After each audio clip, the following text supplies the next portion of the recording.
Love Your Kitchen, Designing the Heart of the Home, proudly sponsored by Blum, the podcast where we explore the art of crafting your dream kitchen. I'm your host, Faye Newman, a freelance kitchen designer with a passion for creating spaces that truly reflect the heart of the home. Hello and welcome to another episode of the Love Your Kitchen podcast. As ever, thank you very much for joining me. So today's episode is going to be all about kitchen mantels. So as you can see, if you're watching, I'm back in Burbage in Coventry in front of a timeless kitchen display and a said mantel behind me. So what I'll do is I'll talk you through different styles of mantels that are available, different ways that you can incorporate storage into them, others where they can just be false, but almost, give that focal point and that statement that clients seek from incorporating a mantel within their kitchen design.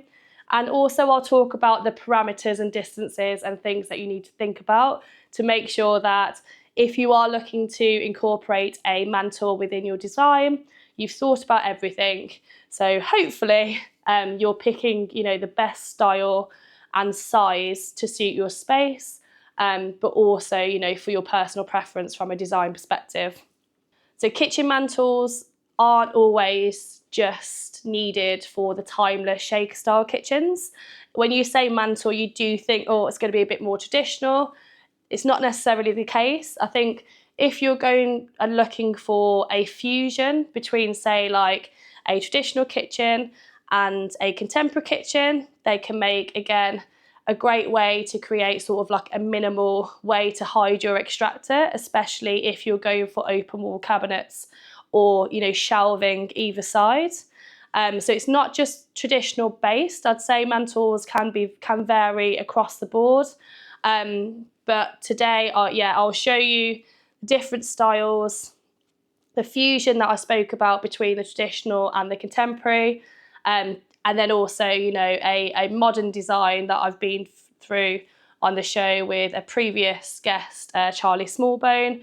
I'll show you how he's actually integrated a mantel within quite a contemporary design, but then it's still got the natural elements of a timeless kitchen. So I'll go through that as well. So looking at the 10 most asked questions about mantel, I thought this would be the easiest way to answer all of those relevant questions for you and go and break down everything sort of point by point. So the first question is, what is the purpose of a kitchen mantel? Which is a fair point. So function-wise, it's of course used to hide the extractor fan, and sometimes not just the extractor fan, the ducting as well. So whether your ducting's going up through the ceiling or whether it's going to the side, as long as that mantel is covering, up to the wall, or if it's in between cabinets, it's going, the full distance. That's, you can hide your ducting really well from there. It can also be, additional storage as well. So especially if you're building those out of cabinets going round, you've got extra storage, maybe for like your spices and things like that. If you're then negating any sort of wall cabinets either side. So again, that's a great addition from a functional perspective. Also, it might be the case of you have an existing chimney breast, so you almost have to use the mantel.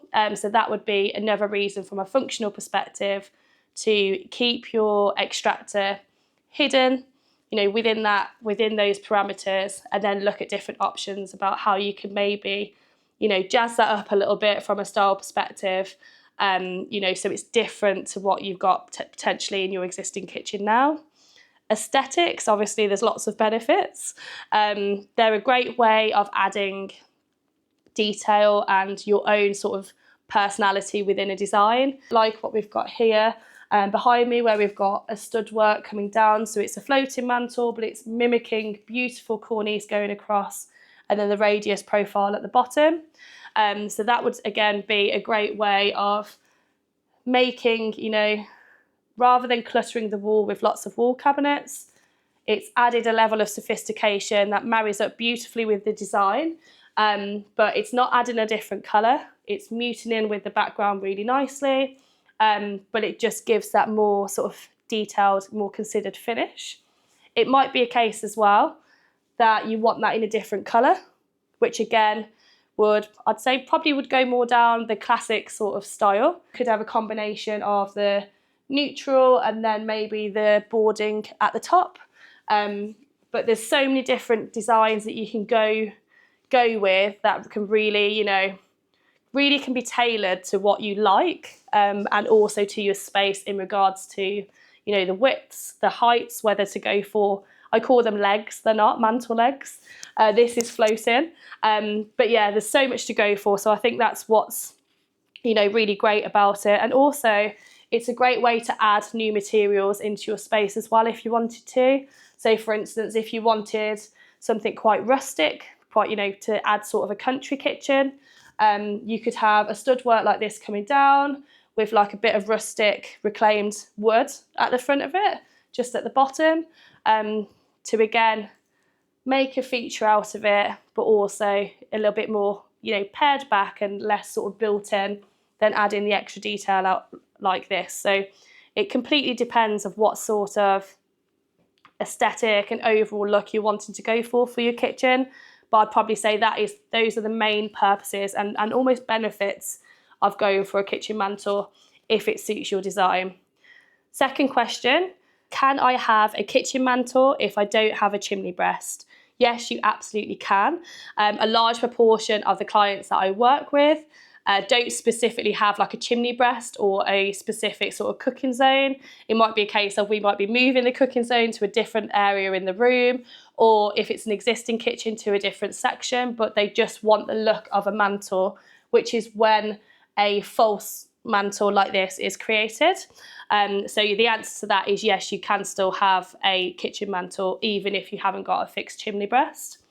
The third question is, how does a kitchen mantle fit into different kitchen styles? So this is probably the most asked question, I would say, trying to find the right kitchen mantle to suit your specific kitchen range, but also the space that you have, and sort of the look that you want to go for is really important. So let's talk through a few of the styles that are available. So the first is a mantle built out of cabinets. So this is where you've got cabinets sitting on the work surface. They go all the way up. They're usually classed as tall wall cabinets. And then you have top boxes going across the top. And then back down the other side, you've got your wall cabinets again, but sitting on the worktop and then acting as, a full working mantle, essentially. So these doors you'll be able to open. They'll just be ready-made like cabinets, and likewise for the section coming down here. And these you might be able to lift up, or they might be fixed. So of course you're gaining extra storage. It's easy to install, I would say, rather than trying to build a frame and then build, stud work around it, paint it, that sort of thing. In this circumstance as well, you don't necessarily have to line up those built-in cabinets with the rest of your furniture. You could have it at a higher height if you wanted to, or lower, just to look at, different heights and levels within your design as well. So that would be, I would say, the easiest option. Another option to go for from a style perspective would be to go for a false mantle like this, but instead with legs. So of course, if you're doing that, you've got to make sure you're at least 300 mil away from the cooker section, and then you're building the legs down to the work surface to imitate sort of like the old school chimney breasts. What's great about when you do this is you can add a shelved element in normally a different colour out of normally the furniture colour at the front of where that stud work is. And also when you've got your legs coming down, it allows you to add little cubby holes in the underside of the stud work as well. So again, that can add a really nice feature. It's quite a quirky element. And especially if you're a keen cook and you've got lots of oils, spices, that sort of thing, you can keep your favourites sort of within those little cubby holes. And then from a usability and functional perspective, it's really handy. Something else to note as well, on the example that I'm showing you if you're watching, is on that particular design, they've moved the range cooker sort of forward, or the cooking section forward, to have a 100 ml by 100 ml box in at the back of your cooker. If you've got the depth to enable to do that, it looks amazing with a mantle to have sort of the legs coming down. I say legs, there's probably a better technical term, but the stud work at the top, legs coming down, and then fitting boxing at the back out of worktop, which almost acts as like a little step for like any nice fancy olive oils or things like that, or even herbs. You know, you could potentially pop there as well, dependent on distances from all of the steam, because they might go off. But it just creates a really nice focal point, and adding those different depths and different heights in different areas can really bring a different, you know, different element and different sort of look to your overall design. You can just elevate it up a little bit, which is what we want, which is why you're listening. So then the third sort of option would be to go for a false mantle like I've got here, which is to the ceiling. So it's a stud work to the ceiling. It comes down, it's left about 750 from the range top to the underside of the mantle. There's no legs anything coming down to the work surface. You can incorporate a cornice sort of as shown here, as I've mentioned, and paint that the same colour as the wall. You can incorporate the same detailing as this, but have it as, you know, the same colour as your furniture material. So we're in a charcoal sort of display at the moment. So you could have your white stud work and your paint at the top, or your painted wall colour, and then have a beautiful shelving element going around all three sides to have out of the charcoal. So that works really beautifully as well. Also, it might be a case of, if you're going for a really minimal design, you might want to just, you know, get rid of any of the sort of ornate features like the cornice or the sort of the radius at the bottom, and just have it as a solely sort of rectangular section coming down. That works really well if you're going for like a modern sort of fusion design. So if you're watching, an example is Burbage's Fenton range. They've got thinner rails, so therefore they suit a more sort of, you know, contemporary aesthetic from a door perspective. But also on this particular design, there's no wall cabinets at the back, because they've got almost like a sloping roof coming down. There's open shelving, but it's made out of the worktop material, so it looks beautiful. It's very sort of a modern take on a timeless, you know, shaker style, but it just works for that, because there's quite a lot going on from a feature perspective. To have the extractor fan coming down into a mantle, that's actually quite simple and minimal. Like it doesn't need to be an all singing or dancing sort of design in that area, because there's so much going on with the colour schemes, the beautiful contrasting worktops. There's like a really deep orangey sort of brown vein going through the worktop as well, so that's adding a huge contrast. You're obviously seeing that not just horizontally but vertically. So then maybe if you were to add a colour onto the mantle section coming down, it might just be a little bit too much, and it's just, I feel like it's just not needed. Yeah, so they're great examples from there. So I've spoke you through sort of the three different types of mantles available. Now I'll talk you through which ones go with what particular kitchen style. Of course, this is personal preference, so I'm just advising what I think, you know, would suit a particular style. So the floating mantles like this, without the legs coming down, I think suits a more of a, you know, as I mentioned, like a shaker fusion kitchen. So if you're looking to go for more of a contemporary and a traditional style kitchen piece together, that's, you know, when this works really well. As I said, you can still add more of an ornate detail into it if you don't want it to be as cutthroat as going for like a handleless shaker or something like that. So you can still add a bit of detail. But, you know, again, from a look perspective, because you haven't got anything coming down, and you can keep, you know, the wall quite open behind, it suits that more minimal sort of elegant design.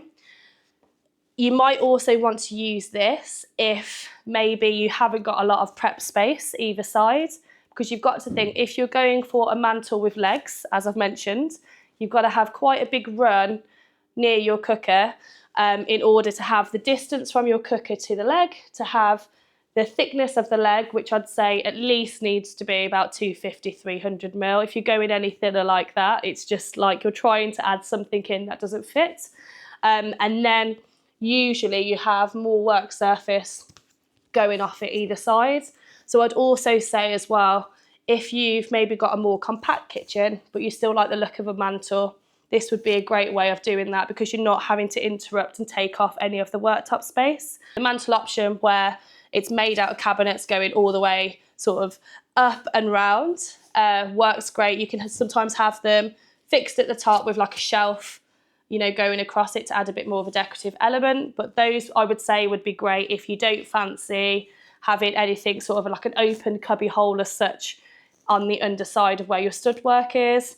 Or it might be a case of you want it to all be painted out of the furniture material and you don't want to incorporate any stud work or other painting that's, you know, needs to be involved in the kitchen process.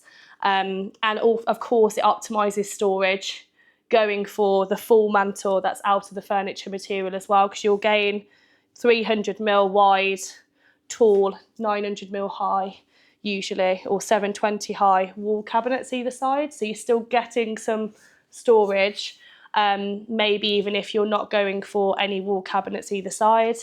And then I'd say the stud work with legs, if you've got the space but you don't want it to be all painted in the furniture colour, so the exact opposite to what I've just mentioned, then that's a great way of, you know, adding detail, and it's there's less lines, less things going on because you've just got your shelf going across as well.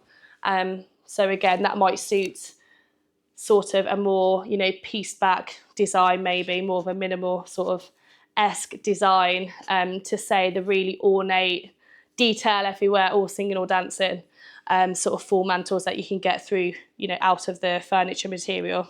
So I hope that's answered and has been relatable, you know, looking at the different mantle types against what, you know, what style of kitchen it would actually go for as well.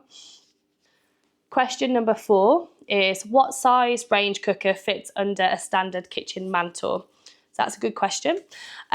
So in fairness, the standard sizes of your range cookers from a width perspective is 900, which I believe this looks like, and then you've got a metre, and then you've got 1100 mil. You can then also go for a larger cooker if you want to, which would be from 1100 mil sort of plus.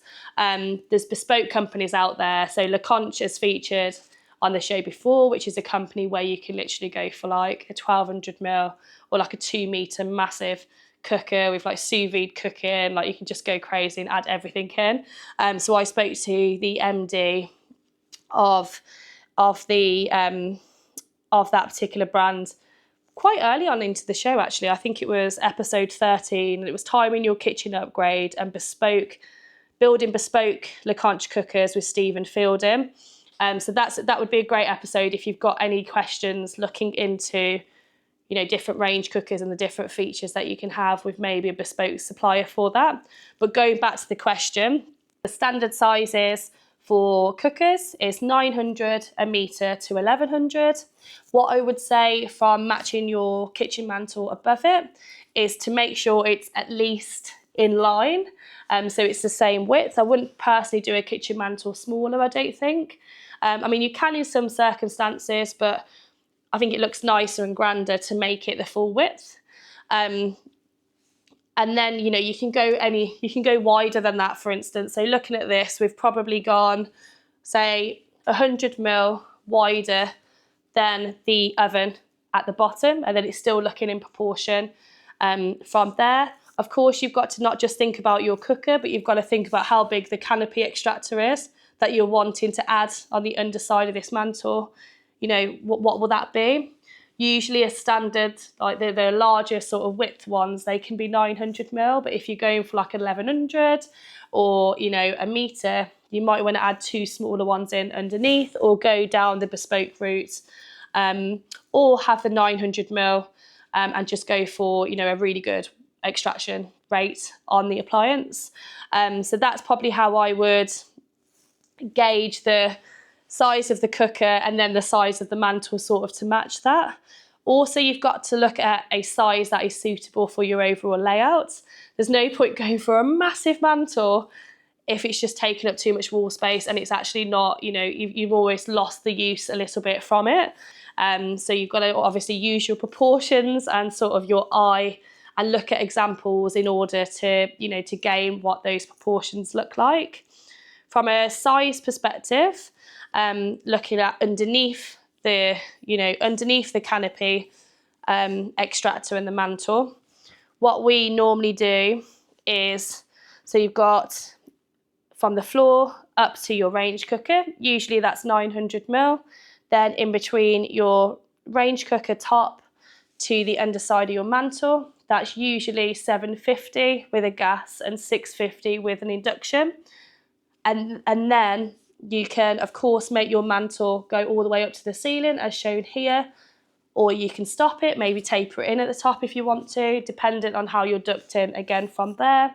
So that's how I would look to also look at the height of it as well as the width. So to find the best width of sort of range to suit, your space would be if you tally up the distance from, say if you've got a return, or say if you say wall to wall or wherever you need that space to be, minus off your returns. If it's a U shape, you've got to minus off 600 mils. If it's an L shape, just minus off 600 mil for now, or 620 really, and then see what space you're left with.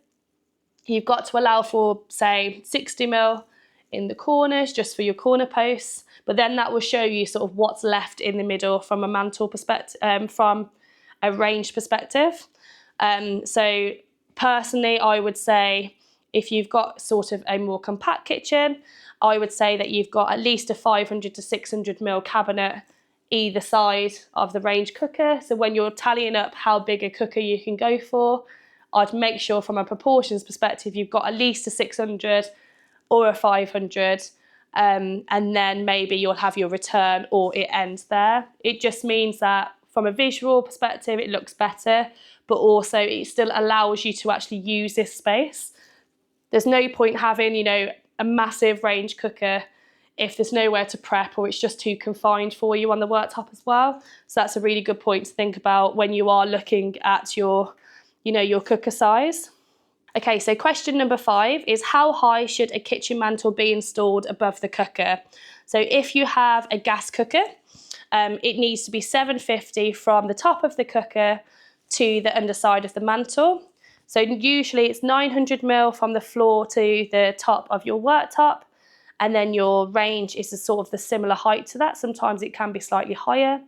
And then you've got to account for 750 sort of above that, and then that's sort of the minimum to put your mantle sort of at from the cooker. If it's induction, you can go 650 mil. But equally, I always think if you're standing in front of you're cooking away, and say if you're quite tall, or say if you've got a family with different heights, you don't want to look straight at the kitchen mantle in front of you. So I'd always try and go for 750 where you can everywhere. It's only in some circumstances, maybe in more sort of modern styles of kitchens where you want all of the wall cabinets to be in lines, that it needs to be slightly lower. So that would be my recommendation from that. If you are concerned, you can check your extractor sort of specification as well, because they'll all be slightly different, but the main sort of the main heights and standard heights are the ones that I've gone through today. So number 6, what can I display on my kitchen mantle? I'm really glad this one come up, because this is sometimes my favourite part of a kitchen to dress when I'm creating CGIs for clients. So whether you are incorporating sort of just a simple shelf with some corbels, or if you're doing sort of a built-in section like this, or maybe you're doing a full mantle and then you've got a proper shelf coming off it as well as the corbels. However you're looking to do that, I would display your favourite cookbooks, stand them up, especially if they're really colourful. It always looks beautiful, and it's a different way of adding colour into the kitchen design. Framed artwork, family photos look beautiful as well. Even you could position like a clock in the middle. That's always a great space to hang a clock, but like on your mantle, like not sort of on the shelf. You've got obviously your small plant pots or your trailing plants that come down, which are super popular.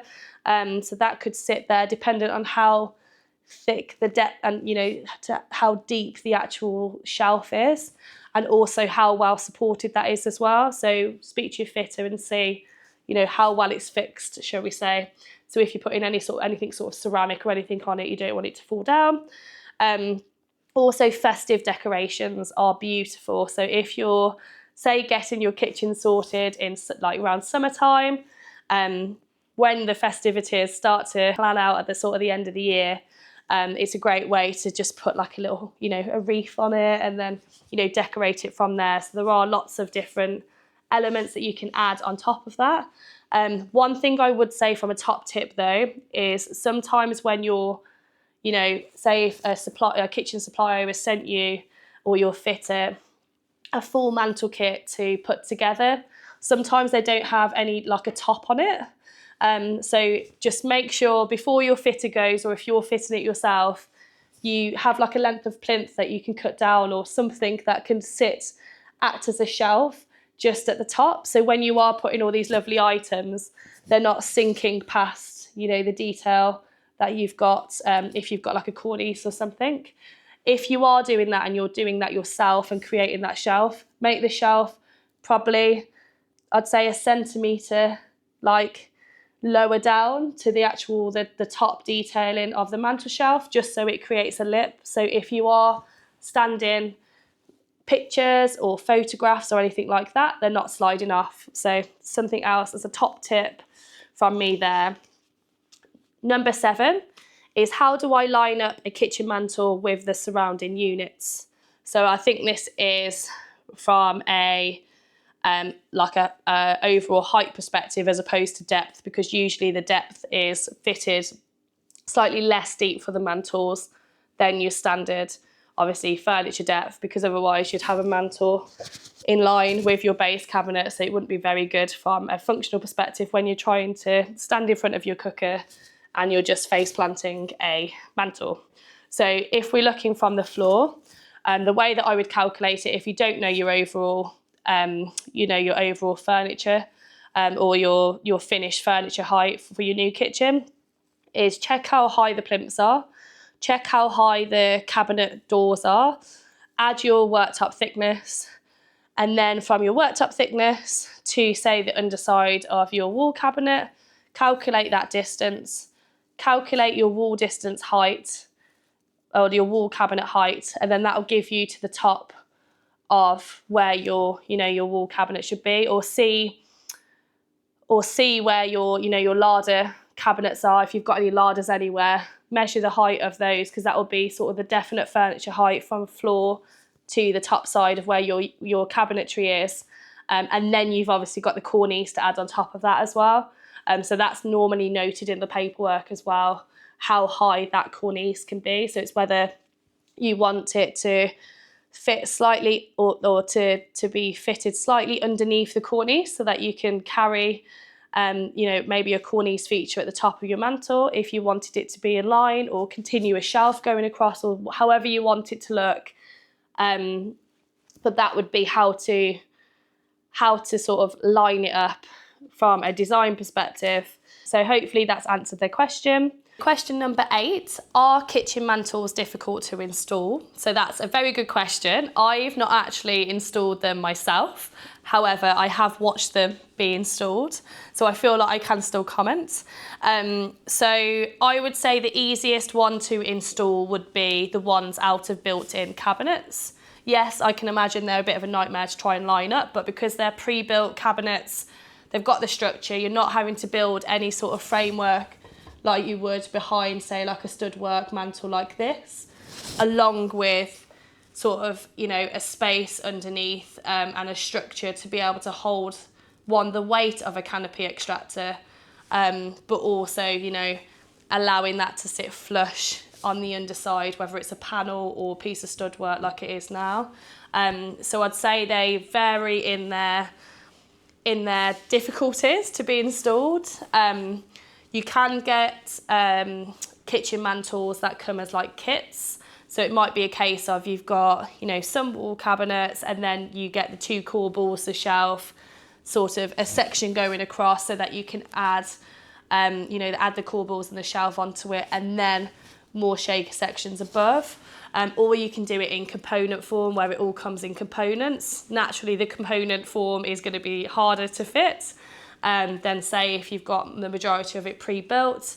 But yeah, I would say if you're looking to fit this yourself and you want an easy fit like for it, maybe just look at adding sort of a couple of floating top boxes and then house your canopy, within there. Or if you like the look of your legs, as I've mentioned, your legs out of the wall cabinets and then top boxes above that. Again, I think that might be your easiest from a fitting perspective to think about. One thing to note when you are fitting is obviously to make sure it's symmetrical, position it from, work from the middle of your cooker either side outwards, just to make sure it's dead in line with the cooker below. If it's slightly out, you will notice it, because I have on designs previously once have been fitted. So yeah, just be really, really careful and just make sure that your mantle is dead center to the cooker that you're going for. Can a kitchen mantle incorporate a cooker hood extractor fan? Yes, as we've gone through, they're the perfect space to incorporate what's called a canopy extractor, which is where it's not an integrated extractor where you need to pull out certain things. It's not a telescopic where you need to pull out the front of the extractor. It's purely hidden. It's reduced depth, but it usually has a higher extraction rate, so it can really soak up all of those nice odours when you're cooking away. It's also, as I mentioned, a great way to hide any ducting. So say if it's going slightly to the right and out or up, having the stud-work mantle is a great way to hide all of those elements as well. Question number 10. What are some alternatives to a traditional kitchen mantle? Which is a great question. I suppose the obvious one would be to, obviously, your extraction. So you would need to have a chimney breast of some sort, or a chimney sort of shaped extractor coming down, like a freestanding option. So I suppose it's whether you like the visual look of those. You can get them to match your range cookers. So again, if you're going for a range, that can suit quite well. If you're going for sort of a fusion between, a timeless kitchen like this and a more of a modern kitchen, you could also go for an angled hood, and you can get the ones without the section at the top. So if you're looking at the side, or if you don't want to just have the top section finish at a random point, if you're not having sort of wall cabinets or anything to line up to either side, that's a really great option. Also, if you want to take it one step further and not have anything interrupting that back wall, you could also go for a flush mounted ceiling extractor above that cooker. So even though we're not looking in, above an island, and some clients do like to do that, just have the complete minimal, space to maybe have your worktop go up by 500 mil sort of behind, and then have like your beautiful cladded shelves, and then maybe another texture wall lights if you want nothing to interrupt that. That would be a great option. Equally, if you're not going for a range cooker, the easiest sort of compromise from I'd say compromise, it's definitely not a compromise now because they are really great, is a venting hob. So have your extraction going down, or see if you can have it behind if you've got enough depth in order to account for that. But that would be from, the different option to go for. Also, you could look at still hiding the extractor within sort of a stud work or a stud box like this. But sometimes you can cover it in tiles, or you can clad it in worktop, which looks beautiful. Obviously, that's quite a high-end approach because you've obviously got to pay for the material to clad it. But also the worktop company will need to be involved and create a structure that's, sound enough in order to be able to actually hold the weight of even that cladding of your worktop as well. So that's an option. Obviously, as I mentioned, just doing it with your wall going all the way across, that works as well. It just completely depends, you know, of what you like the look of, but unfortunately I would always recommend to have an extractor fan of some sorts, and building regs do state that you need one in certain properties, so yeah, you need to just check and make sure that if that applies to you or not, or see if you can have, you know, a different form of extraction within that room, just to get rid of all the nasties that you need to within your kitchen. So hopefully that's answered, you know, and giving you some different alternatives to go for if you don't want to opt for a traditional sort of kitchen mantle. If you have liked what you've heard today, like maybe we've inspired you to go for a particular mantle that maybe you wouldn't have considered, or maybe it solidified your choice if you was particularly looking at a mantle, and a few of the sort of functional elements or the aesthetic benefits has sort of helped you and aided you with that choice today, please let us know. We always love hearing your comments, and I know you know, when people get in touch with me and they say, Faye, this has really helped me for my kitchen project, I think it's just so rewarding for me and the team to hear. So please do get in touch. Obviously, if you like the show as well, give it, you know, a rating, which you can do, you know, across all platforms. And if there's something specific that you want us to talk about, or if there's something that you really enjoyed from today's show, drop it in the comments or DM me at Love Your Kitchen Podcast on Instagram. I'd love to hear sort of how this show is helping you evolve your kitchen design into, you know, the perfect space for you, you know, and your family, and you know, anybody else that's integrated within that space. So yeah, it's all very exciting. As I always say at the end of every episode, if you are working on a kitchen design at the moment and you feel like you want a professional to help you, I have a freelance kitchen and bedroom design business called Faye Newman Design. I'd love for you just to get in touch with me. I do a free 20-minute complimentary consultation that you can book online, just to understand your project more, and then to go through sort of my design package options, which could potentially help you for your project.